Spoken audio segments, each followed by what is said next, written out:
Hello everyone, welcome to the next session on Answers Workbench tutorials. In this session, we will analyze a hollow circular column for its compressive test. We will start by double clicking on static structural module. Then we'll go to engineering data and double click. Here we'll add the material concrete M30. We'll give the properties of this material. First property is density. Double click on it. This value is 2300 kg per meter cube. Then we'll give the property of isotropic elasticity. Young's modulus in megapascal. This value is 25 megapascal.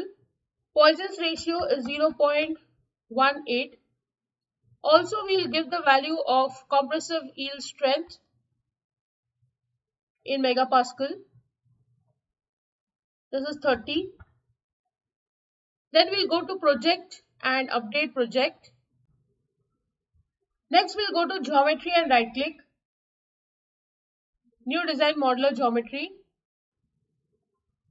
We'll go to units, millimeter, XY plane, look at. We'll go to sketching and choose circle as the option.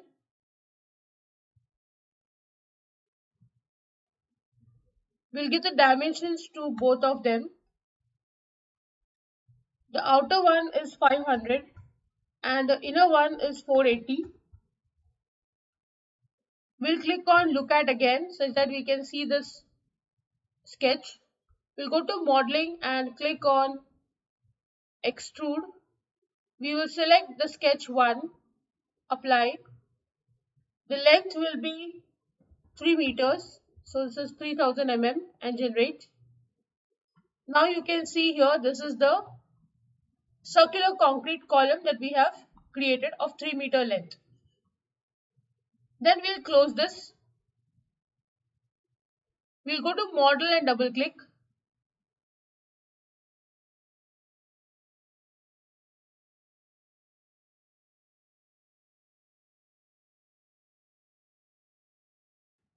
We'll first go to geometry, solid.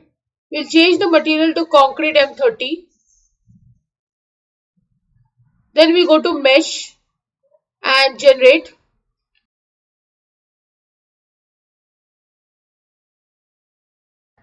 Then I'll go to static structural, right click, insert, fix support. I'll choose the face option and this face I will give as fixed. On the other side, I'll select this face, right click, insert, force.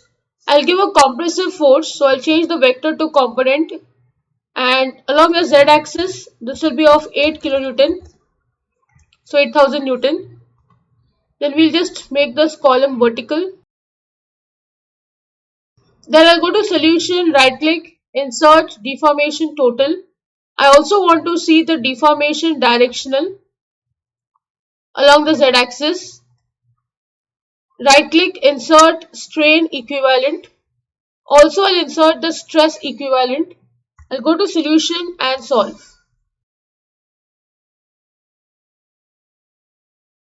So you can see here there is a problem which has been generated because of the size of the mesh. I'll change the units to meter. It'll give us 1 meter and try and generate again. So you can see here the size has increased. I'll go to solution and solve once again.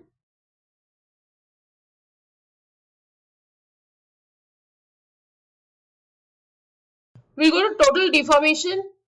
Now if you want you can see the result in this form or you can change this edges to no wireframes such that the meshing is going to disappear. Then we'll go to contour and choose smooth contour such that the colors blend into each other. The maximum deformation is 0.062 meter. You can again change the units to millimeter. You can see here this is 62.35 mm which is 6 centimeter at this end and here it is fixed. You can animate and check the result. Now the maximum deformation will take place at the point where you have applied the load, and subsequently the effect is going to reduce towards the base end where you have given a fixed support. Next we'll go to directional deformation. Since we have chosen Z, hence you are seeing the same value 62.34 mm.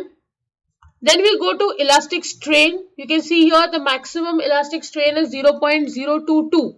Now if you want to see where it is maximum, click on this. You can see here it is maximum and the minimum is 0.016.